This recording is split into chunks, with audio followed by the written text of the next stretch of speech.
Child, so Drew Sidora said, stop asking her if she fucking with Dennis because she like biceps and not bellies. She also said Shamea is indeed a lapdog because she didn't stand on business when she got confronted about that pinky swear shit that she said. And she did run back and tell Porsha that other shit about Pilar and was being messy. That's just what Drew said. Taurus, y'all need to come to the front because we getting ready to get into this interview that Drew Sidora did with Carlos King. And the interview was good, friend. Y'all know I really don't fuck with Drew walking or riding. I do not fuck with this bitch. I barely fuck with a few Taurus, but all of my Taurus, get you a little sippy sip. We gonna talk about this interview Carlos King just dropped with Drew Sidora. It was good. She said Britt Edie just wasn't that girl. She said she ain't that girl. She said Porsha is not a girl's girl. She dropped a lot of tea. And I think this interview was good for Drew Sidora because it vindicated her in a few ways. You know what I'm saying? Of course, she mentioned the Ty shit.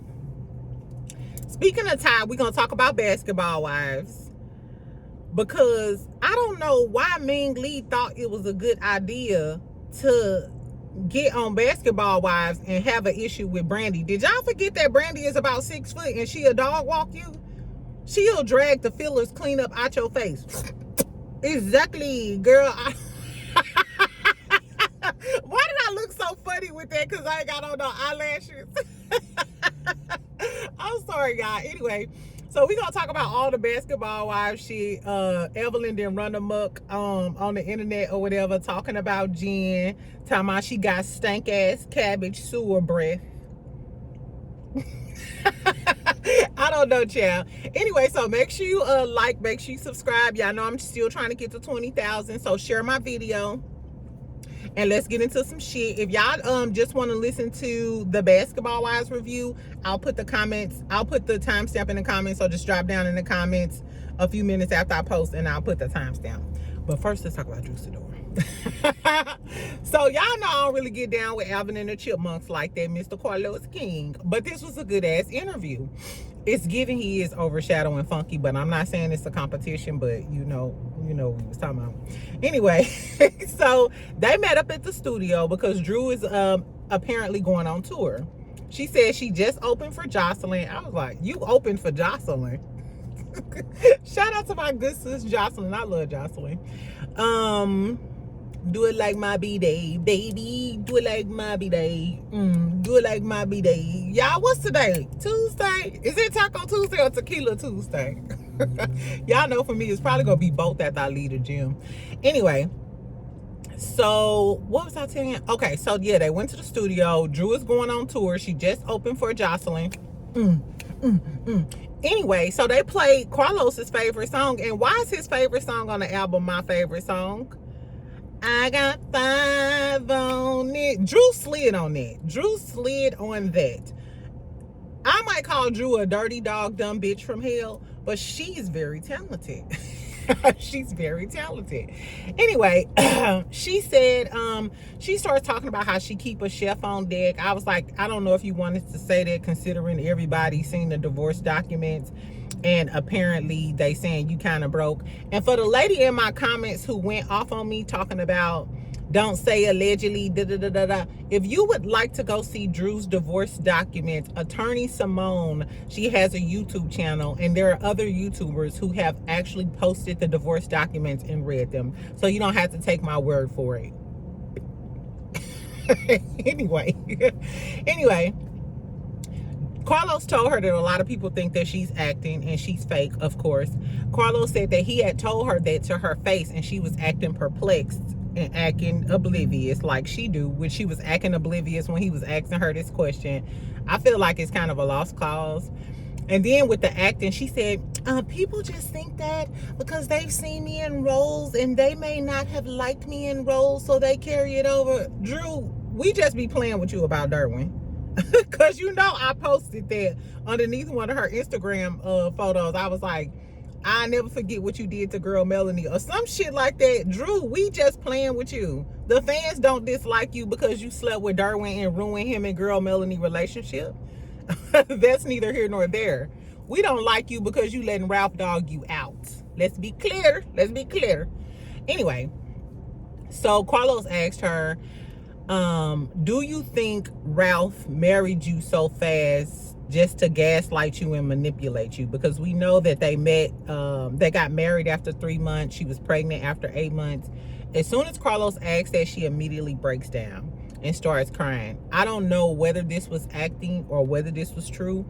But she said that she sees all of this stuff in real time. She said when she saw him sit down with Porsha and Shamea, once she saw her husband of 10 years sit down with her ops and drag her and didn't have the decency to tell her about anything. She said she found out that they sat down when she saw it on TV, when she saw the episode.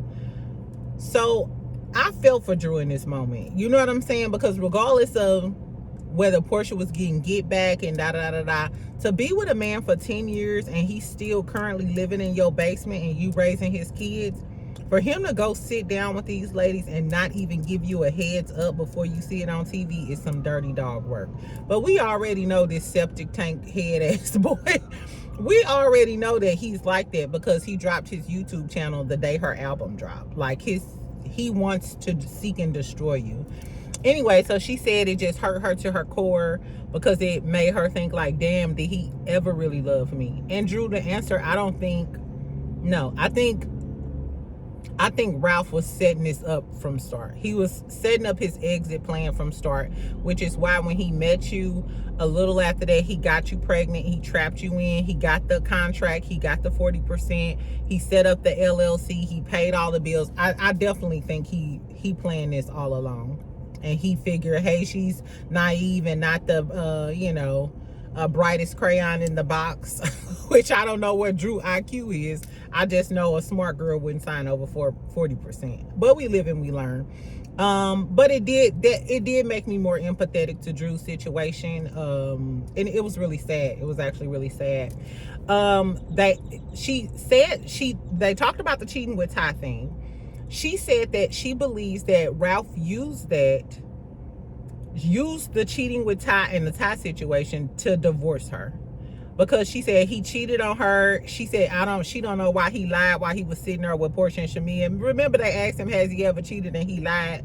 She said that was a bold-faced lie. There's been infidelity. He wanted an open marriage. So Ralph this is why Ralph and Martell are friends. Just like Martell told Melody, hey, I want to keep coleslaw, Ariana, and you. He wanted to have. That's how a lot of these men who live in misogyny feel. You know what I'm saying? And Ralph is not, he's not an exception. So he wanted an open marriage. He wanted Drew to agree to an open marriage. She wasn't going. She tiptoed around the Ty thing.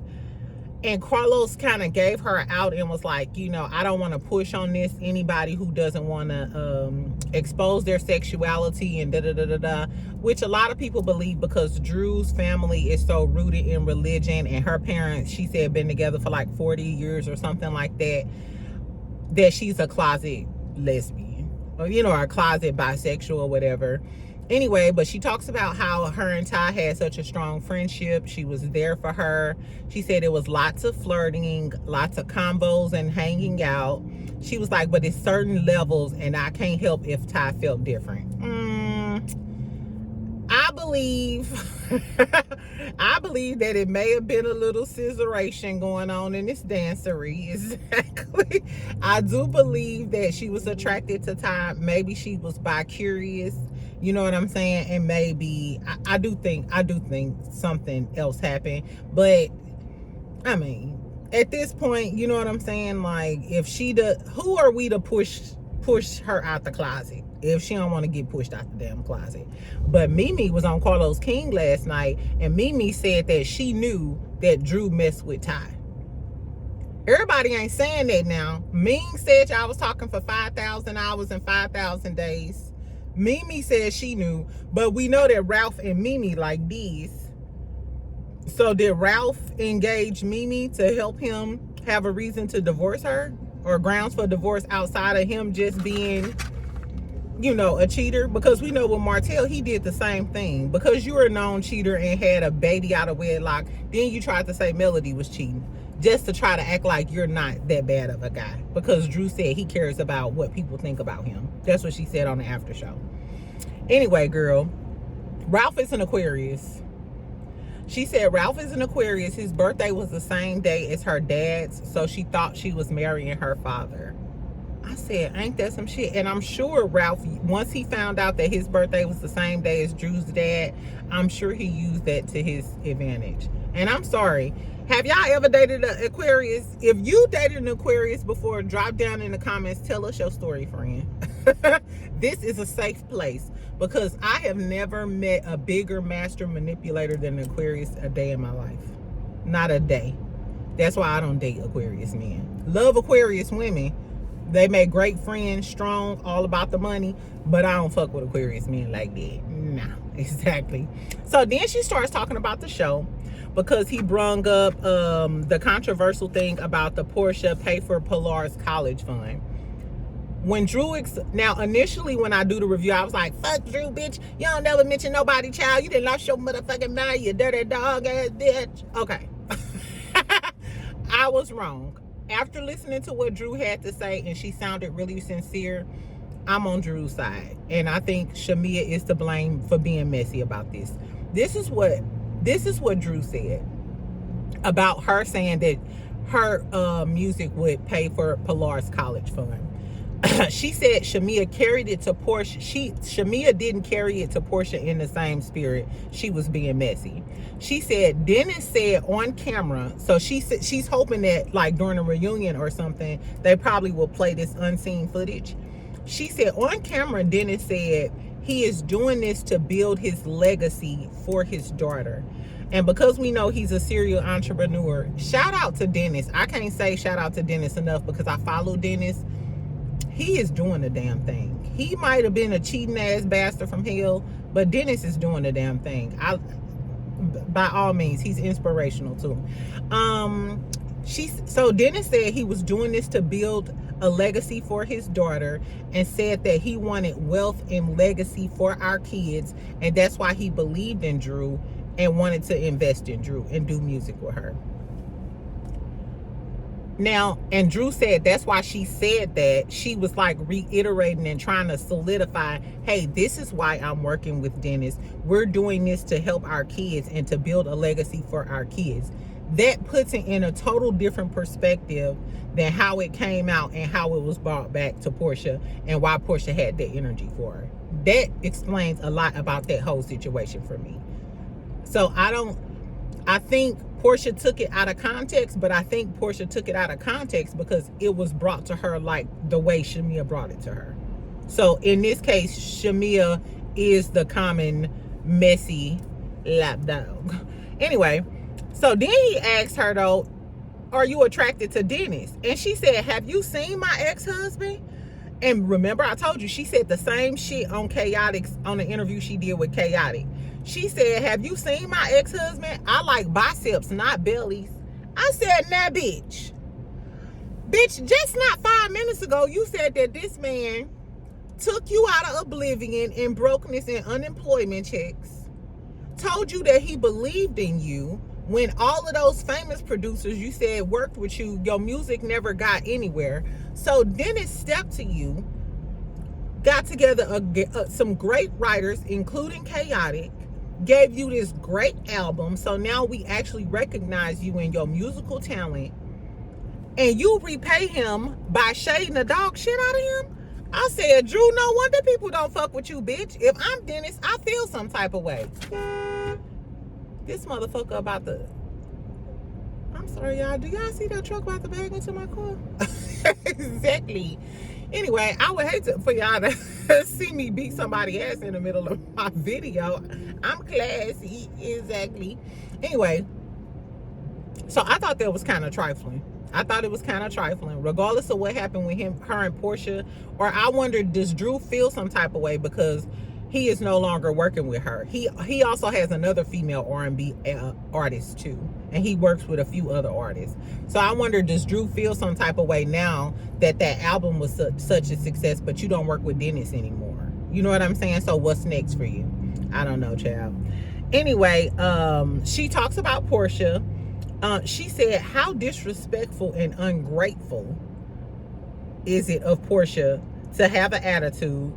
She said Porsha was brought to give a story in a life that she couldn't deliver, talking about being Mrs. Gobadia. And she said she's using her and saying her name. She said that Porsha was a fan before, all the cameras came on. She said they had a conversation. She also talked to Porsha while they were in the studio, her and Dennis, doing music. And she said, so she said Porsha knew. My whole thing with that is Porsha said she had a conversation with you and she knew that y'all was doing music. She said what she didn't know is that you were filming with him. So that's two different things. That's still two different things, Drew. I don't know. But when she said that she was trying to reach Porsha, this was some other tea about Porsha. When she said she was trying to reach Porsha, she said that when Porsha was living her life with Simon, flying all around the world and shit, she said she didn't reach Porsha because no one could reach Porsha. She said Porsha was off living her princess life and stuff and basically wasn't really fucking with none of her friends. So I wonder, was that the case? And then once you got divorced, you were embarrassed because you threw this, lavish life in everybody's face. So when you got divorced, you felt embarrassed. And is that why she said that she couldn't face Nene when they were getting ready to do the Upshaws? And that's why she didn't want to do the role with Nene? Porsha said that she was going through the divorce and she didn't want to face anyone. I wonder, is it because you were playing all your friends when you was rolling around the world with Simon and shit, and now that the divorce then settled, now you came back to be friends? You got girlfriends like that. When they got a man, them hoes don't call you back, they don't say shit, but as soon as that fell, now they want to monopolize your time. Like, no ho, I got young Nick on the line, Anyway, she said that after the divorce though, Porsha did invite her to dinner with her and Yandy. But Drew said she couldn't come, and this was after her birthday party. So she said that was the last time she had talked to Porsha, and then the next time she saw Porsha was at Shamea's party when Porsha went off on her when she had that ugly ponytail on. So she said that's why she didn't know what the fuck was going on.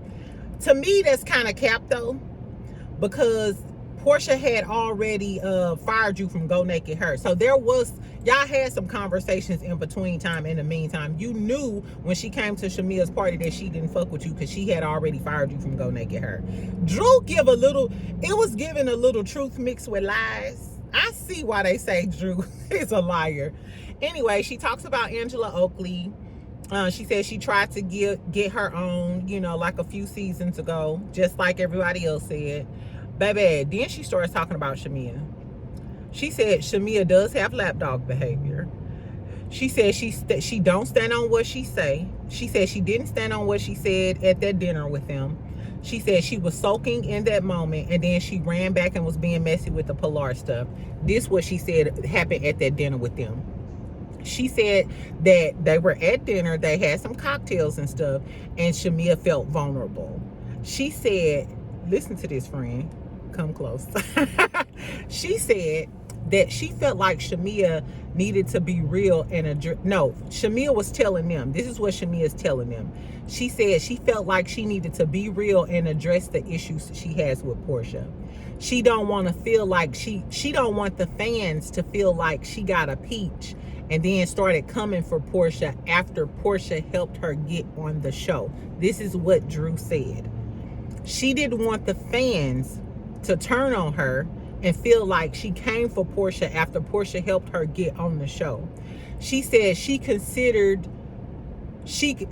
considering how it would look and how it would come across to the fans if she went against Porsha. She said she didn't know if it was a good idea, but it's real. She said the wedding, she never got over that, and she said Porsha never congratulated her for getting a peach. But Shamea told us in the interview with Candy that she texted Porsha and Porsha did congratulate her. But Drew went on to say Porsha didn't take her out to celebrate. So you mad because you told Porsha that you got a peach and Porsha was saying congratulations, but you wanted Porsha to make a bigger deal and take you out, you know what I'm saying, and actually celebrate with you? which as a friend, I would expect my friend to do the same. But you mean to tell me because she didn't do all of that, you was sitting here, this how you know that her coming for Porsha was calculated. Because it was on her mind, and she made these girls pinky promise. It was on her mind from the beginning to let these people know how she don't think Porsha is a good friend, but she was scared at how it was gonna come across to the fans and shit. And she said after Porsha helped her get her peach. So Porsha did help you get your peach. So now why would you come around these girls and tell them that Porsha didn't want you on the show? Drew dropped some tea, friend.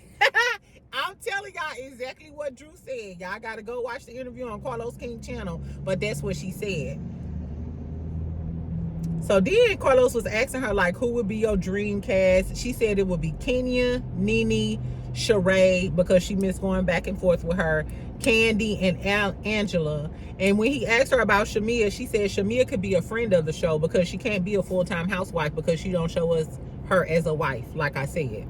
Her husband don't want to film. We never see her in wife mode. We've seen her in mommy mode, but we don't see her in wife mode.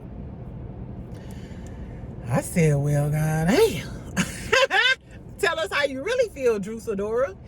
Anyway, she talked about Kenya and the rumor that she gave Kenya the pictures of Brit. She said no, she didn't give her, the pictures. That's what Kenya told us. But she said she don't like Brit. She said Brit would be better on Rags to Riches. She said that Brit would be better on Rags to Riches than Real Housewives, child. She said that her and her husband are not honest. They not forthcoming. They got too much going on in their past. Are you trying to say that her husband do like to get bent over balconies like David Cunningham has said? But I don't know. I don't know, friend. But ain't it rich for Drew to tell us about being honest and shit? Bitch, you ain't be honest about what was in them divorce papers. Exactly. But I digress. You still ain't being honest about Ty. But we ain't gonna pull you out the closet kicking and screaming. We gonna let you, live in your secret bisexual ways, allegedly. Girl, I don't know. Then Carlos, of course, was telling her this is her best season. But peep this. I was watching Jessie Woo and Justin Jay's review. Shout out to Justin Jay. When I talk about the goats of YouTube, Justin Jay with the black V-neck, he's one of the goats as far as I'm concerned of YouTube or whatever. And I love me some Jessie Woo. I told y'all I met her in Atlanta when that show was on. She used to be on that show, I forgot, with Kendall or whatever. Anyway, I loved the show that she was on. And I met her, and I was out getting some burrito tacos. I'll never forget. She looks really pretty in person like that. And I was like, girl, I'm like the plus size version of you. She was cracking up. I was tipsy, child. Anyway, she was really, really sweet. So I love Jessie Woo and Justin Jay. They was talking about Drew Sidora, and she mentioned that Drew Sidora, I guess they see how much camera time or what percentage of the show is spent on each character, and Drew had the least amount of time. So they believe that Drew might be getting replaced by Nene. And then Oliver Twist was doing a show review with I forgot Q from Chasing Atlanta, and they were speculating too that Nene, they setting up a return for Nene to come back, because they did a flashback with Nene, and then Cynthia mentioned how Porsha and Shamea relationship remind her of her and Nene relationship, and Cynthia just did the podcast with Nene. Now for a long time the girlies couldn't. They were assuming that NBC or Bravo Universal, they didn't want them doing any work. They didn't want them working with Nene or associated with Nene because Nene had the lawsuit. So now I wonder, did they give the girls the green light to go on over there and work with Nene? And Nene did the red carpet. Baby, if Nene returns, season 17, we didn't hit gold, friend. Because we'll have Phaedra, Porsha, bring my good sis Kenya back. I know I said all of that shit, Team Twirl, but I take it all back. I forgive her. I forgive Kenya. Bring Kenya back, Nene, Cynthia, baby. The life that I would live, The life that we would live, friend. Anyway, so that was the interview, child. The interview was good. The interview was tea. It made me, so I liked Drew on a scale from 1 to 10. I liked Drew at a -6. No. Drew was probably at like a 4 for me. And the 4 is strictly for the music. But after this interview, Drew gets a 7. I still don't like the fact that she's letting Ralph play in her face, but he is a bastard that manipulated her. We've all, you know, been through it, and I hope he gets what's coming to him. And I'm glad his YouTube channel not successful, because you did it out of spite. You never win when you play dirty, little bitch. Exactly. Oh, and bring Angela Oakley. Imagine Angela Oakley. Imagine Angela Oakley playing with Nene, Kenya, Phaedra, Porsha. Baby, I'm here for it all. And I'm sorry, I love Player P, but if Nene come back, she gonna scalp you. She gonna get you, bitch. She gonna get you. And even though I love Player P, I don't love nobody over Nene. I don't know. Tell me what y'all think. Who is y'all dream cast? Do y'all think that they setting us up for a return of Nene Leakes? The Lanithia Leakes. Exactly. Anyway. So it was a good, girl. It was good. I like Taurus. Y'all get a pass today, child. Let's go on to basketball wives. Okay, so I'm gonna run through basketball wives real quick, because y'all know it's Tuesday. Y'all know I got my meetings on Tuesday. Structure's falling down. I gotta fix some shit. It's a lot of shit going on. It's a lot of shit going on for the construction girly on today. So I'm gonna make basketball wives as quick as possible, child. So outside of the show, though, it's a lot of drama with Evelyn talking shit on the internet. So I'm gonna save that for last. So what happened? Okay, Evelyn them still at the table. Evelyn still mad. You brought my daughter up. You brought my daughter up. Fuck your daughter. You made a whole season about Jackie's daughter. Remember your first season on LA? You donated to Jackie's daughter's GoFundMe because you wanted to use it as a storyline, and you kept bringing up the fact that Jackie was a bad mama. So if Jackie is a bad mama, what type of mama are you that your daughter went and became a baby mama to a nigga that's accused of sexual assault and owe a bitch millions of dollars and getting kicked out of his home? Talking about she can't run the streets of LA when the game is probably pitching a tent on the streets of LA because his home in Calabasas is getting sold. But I digress. Anyway, so they just agreed that we not gonna fuck with each other. I ain't gonna fuck with you. You ain't gonna fuck with me. But Evelyn was trying to read Jen, said, this your third scamming nigga. Now, this is her third scamming nigga. We all remember old boy from Sweetie Pies and then the boy who stole her Rolls Royce. So, Jen, you are batting 0 out of 3. And what was her ex-husband name? Remember he threw that drink in her face? Oh, child. You and Princess some strong bitches. Ain't no way a man throwing a drink in my face or pushing me in no pool. If I come in contact with some water, dealing with a man, if it ain't H2O to drink, I'm not fucking with you no more. I don't know, Jen. So I don't know, Pooh. Anyway, Brandi chimed in though and was like, don't bring up people, kids, grown or not. And so Jen was mad, but that made me think, remember when they were talking about Dr. Heavenly's son getting locked up and shit, and it was like an internet thing, and I kept going back and forth on whether or not I wanted to report it, because I don't know. Do y'all think that when these ladies are on reality TV, do y'all think it's off limits for people to mention their kids, whether they're grown or not, if they're not on the show? Do y'all think it's going too far for the cast to mention it? Or do y'all think it's going too far for YouTubers to mention family members that are not on the cast? You know what I'm saying? Is that like, I don't know. Tell me what y'all think about that, because I honestly want to know. Then, so after the dinner, so they also mentioned that Jen and Christian are not legally married, because Evelyn's like, there's no paperwork. First of all, ho, you too deep in the game and you too deep in my business, but it is some tea. You had that big wedding over in Paris and you not legally married. And I just talked about this with Miller Chine. Ladies, if you have been married, would you get married again? I'm divorced, and if I did get married, I think I would have a ceremony and I wouldn't have the legality of it all. I understand why people don't want the legal included. I'm kind of 50, maybe 75, 25 with that. You know what I'm saying? So, and Jen is gonna explain that later. But right after the dinner, girl, Chantel gonna get mad at Jackie, and she, for being messy. And Jackie was like, well, we had to address the elephant in the room. It usually get messier than that. And my whole thing is, Jackie is as messy as what they say, messy as a toddler eating spaghetti.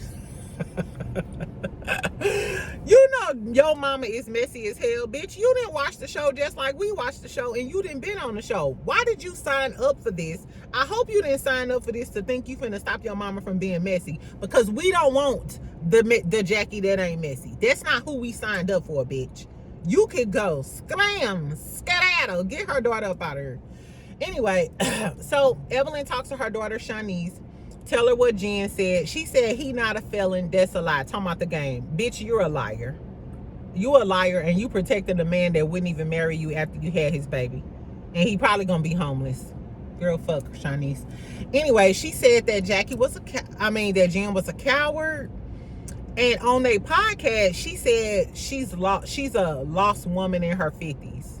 Bitch, you gonna be lost and homeless too. And you're a baby mama. You waited all of this time to become his baby mama. And now he ain't even got no money. So the fact that you trying to age shame Jen, and if Jen is 50, Jen still look damn good. Then you can say what you want to about Jen. They said her breasts stink, but Jen look damn good. And Jen can dress. Oh, what she said about dressing. She said she wears designer, but looks can't give you class. And I'm thinking, that's a good read and all, but your mama, you think your mama got class when she was patting her coochie, talking about everybody want this, just a cat. Girl, I guess. I don't know. I ain't gonna say I don't like Shanice, because I don't know Shanice like that, but it's just like you can't talk about Jen because your mama is one and the same. You know what I'm saying? Anyway, so Brandi and Ty meet, and then Jen and Ming meet, because Ming wants to just be friends with Ty, but she's sleeping over there. She's sleeping over there butt ass naked. And Ty is saying, you just want the benefits and the stuff that I give you. Ty's a Scorpio. She peeped what Ming doing, and she sees that Ming is trying to use her for her benefit. Is that gonna go over well? I don't think so. I think Ty is gonna keep fucking with her until she decides to show her. That's what she's going to do. Anyway, so she mentioned to Ming that Brandi thought that Evelyn told her that Brandi thought she was cute. Now, in a scene with Brandi and Ty, I loved it. They have chemistry. Brandi was blushing. They were talking about freezing Ty's eggs because she wants to have kids. It was really, really cute. And on their Instagram posts, like to this day, Ty and Brandi comment underneath their Instagram posts with the heart emojis. I'm not sure if they have anything beyond a friendship, but you can tell that they still, they all over each other Instagrams. I think it's really, really cute. It's really cute. And she started blushing, and it's about her eye contact and the way she talk and her spirit. I'm sorry, y'all. Some Scorpios we are just magnetic. You know what I'm saying? Like, I'm not saying me per se. I'm sorry. Some Scorpios are demons and some of us are magnetic. It is what it is, friend. Exactly. So Jen is talking to Ming, and I love the fact that Ming said, so Jen was telling her, I feel like you don't want no coochie, you want some zick. You want the men, you want the pipe, you want to get your head put between the headboard. That's what she want. And Ming was like, it really don't matter either way. I'm just not trying to go to hell and back for nobody. She said, just drop me off. I said, I heard that, Ming. I was right there with her. Hold on, did y'all peep when Ty and Ming was in a damn apartment or whatever? Ty was like, stop sniffling. As soon as a motherfucker sniff, we like, you doing coke, bitch? Is that a sniffle? Bitch, it ain't COVID. COVID over, ho. Exactly. I don't know. And I'm surprised she even got nostrils with it. I didn't even know it was still holes there. I thought she was breathing through her mouth. Anyway, child. So Ming and Jen are being messy. They start talking about Brandi because Ming tells Jen that Ty told her that Brandi thought she was cute. So she thinks maybe Brandi might have a crush on her ex-boo Ty that she's still fucking around with. So she then says, she don't know what the shade is about with Brandi, because Brandi asked her, did she get her makeup done? And when they played the flashback, it didn't seem, it's like you trying to make an issue out of nothing, because it didn't seem like Brandi was shading her or being rude or anything. You know what I'm saying? It's giving, you're trying to make an issue out of something because you feel some type of way because she said she liked Ty, and you know how Ty get down. Ty fucks up. Anyway, child, so Jen was like, yeah, Brandi MO is staying in everybody's business, and she basically feels some type of way because Brandi mentioned kids are off limits about her talking about Shanice. So then Jen and Brandi meet up. She told her what Ming said about her liking Ty and how Ming felt some type of way about what she said. And Brandi like, okay now, bitch, I don't have a problem with you. It seems like you're trying to have an issue with me. And if they end up getting into it and Brandi mud stumped this bitch into the damn pavement, this is on Ming Lee. Because you came on her coming for Brandi, or you feel some type of way because Brandi and Ty have natural chemistry. The chemistry is jumping off the screen. It is what it is. Anyway, what else he said? Oh, then they start talking about the relationship. Jen was like, under no circumstances do y'all hoes keep mentioning me and my man. And Brandi was like, well, it's just a bunch of shit that keeps coming to us, just like the whole vowels thing. You know what I'm saying? So then Jen admits the Paris thing, it's not legal. They're having a legal marriage in Vegas, and we gonna find out that she's gonna have the Vegas wedding on Evelyn's birthday. They so stupid, child. Hold on. But then Evelyn, so on the internet, Jen posted a picture of Evelyn's dude, Levon, his name, I forgot his name. Levon, I forgot this dude's name. Oh, Levon Lewis, the one who she was engaged to from that show. So apparently they was at the restaurant and he got engaged to his new girl, and Jen reposted it being shady. Evelyn got mad and said, stank breath, and then started posting a bunch of shit. She posted Christian's ex. She said Christian's ex is still waiting on child support for his 3 or 4-year-old. She showed the court documents. She said he has court on June the 4th in Cobb County. He already skipped 2 hearings. You got standards for the clothes you wear, not the dicks you suck. I said what, and posted the continuation, the hearings, and all of this shit. Basically saying, bitch, you married a deadbeat daddy. She said, you got standards for the clothes you wear, but not the zicks you suck. And she posted the paperwork for contractual fraud. I'm assuming a class action suit against her husband. And she said, since you bringing up dodging bullets, let's show some love to the victims who didn't dodge the bullets when it came to your man. Let's play. First of all, Evelyn, why are you so mad, ho? Why are you so mad? And the fact that you did all of this digging for these divorce documents, that was never your friend. And you are her storyline, because we still don't have to know anything about Evelyn. Evelyn ain't got to talk about her big ass forehead, her daughter dating a deadbeat, or none of that shit, because she's so focused on you and pulling down paperwork on you. What about them ugly ass leggings and leotards you was selling, bitch? I can't stand Evelyn. Please bring somebody on her to get Evelyn together. Ming, I need you to divert your attention from Brandi and focus on Evelyn. Do your job. Or Chantel, all of that shit you talking about your mama, divert that shit to your real ops, Evelyn. Thank you. Exactly. Anyway, friends, tell me what y'all think about the Drew interview. Tell me what y'all think about Basketball Wives, Evelyn going in on Jen. Is she using her for a storyline? Will Brandi end up dragging the Phyllis clean up out of Ming Lee face? And Ty, is you being messy and got the girls fighting? Brandi and Ty would be a cute couple. Brandi, leave your old cheating ass husband and get with Ty. Exactly. Anyway, y'all, I'm finna go. Make sure you comment, like, and subscribe. Y'all know I read all of my comments. Later, I'm gonna come back and talk about Diddy. Check out my live last night, the last update I did with Good Deed. The Diddy section was really, really good. He was trolling, y'all. He was trolling. Anyway, but Cassie's mama took the stand today. It was a lot of, I've been on it. I've been on it all morning. So it's going to be good, friend. I'll talk to you later. I love you. Make sure you comment and tell me what y'all think about everything. And Taurus, bring it to the front. Bring it to the front.